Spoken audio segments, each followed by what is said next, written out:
Саламатсыңдар ма балалар? Әдебиеттік оқу сабағымызды бастаймыз. Бүгінгі сабақта Мархабат Байғұттың «Алмастың ағашы» шығармасымен танысатын боламыз. Бүгінгі сабақта мәтіннен өзіңе қажетті ақпаратты алуды үйренесіңдер. Мархабат Байғұт жазушы, аудармашы. Ол 1945 жылы Оңтүстік Қазақстан облысы Түлкібас ауданында дүниеге келген. Оның балаларға арнап жазған көптеген әңгімелері, шығармалары бар. Соның бірі бүгінгі «Алмастың ағашы» әңгімесімен танысатын боламыз. Биыл қалада шілде өте ыстық болды. Балалардың жаңбырды аңсағаны сонша қайта-қайта аспанға қарағыштай береді.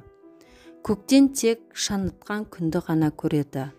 Көздері жыпылықтап, танаулары желбіреп, көлеңке іздейді. Әрине, мұндайда жапырағы қою ағашқа не жетуші еді. Жел жоқ болса да ағаштар жапырағын қимылдатып желпілдегендей болады.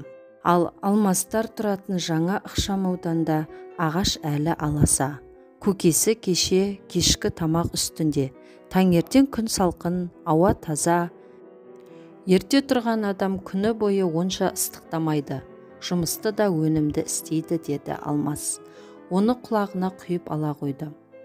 Алмас ертеңіне ерте тұрып киініп далаға шықты. Аулада бірде-бір бала жоқ. Маңай тып-тыныш, күн салқын, ауа тап-таза екен. Мәдениет сарайын бір айналып келді. Салқын ауаның әсерінен қайнаған ыстықты онша елемеген секілденді.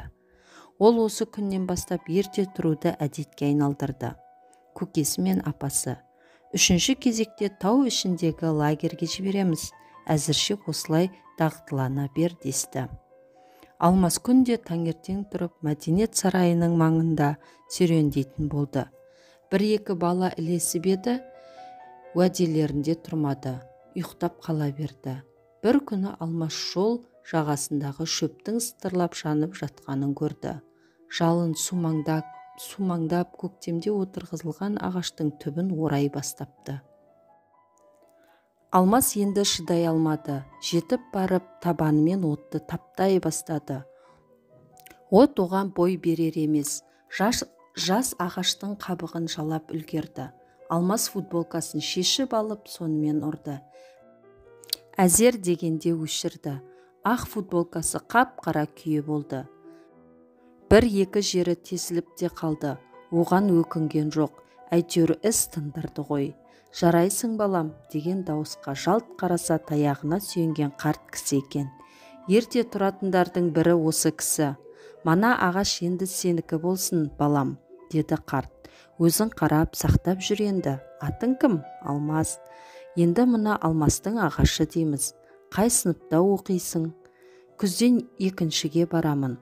«Ой айналайын, мен сені үшінші не төртінші оқитын шығар десем, таудай болып өсе бер қарағым». Ақ футболка ештеңеге жарамай қалды. Көкесі мен апасы бұл ісі үшін ұрысқан жоқ, қайта құптады. Алмас әлі күнге дейін ерте тұрады. Мәдениет сарайын айнала жүгіріп шынығады. Ал енді балалар, ақылдының 6 қалпағы әдісі арқылы Алмастың ағашы әңгімесін талдаймыз. Ақ қалпақтың сұрақтары. Әңгіме қалай аталады?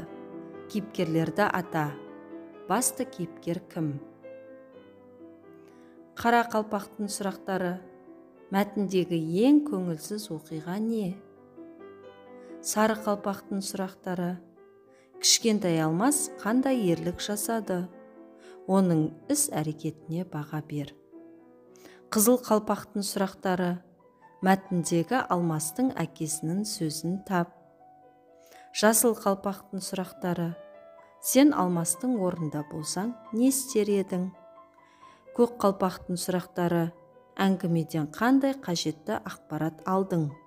Алмастан не үйрендің? Бүгінгі сабақ мазмұнды болды. Сендер бүгінгі сабақтан адалдық, парасаттылық туралы үйрендіңдер. Қоршаған ортаға адал болыңдар.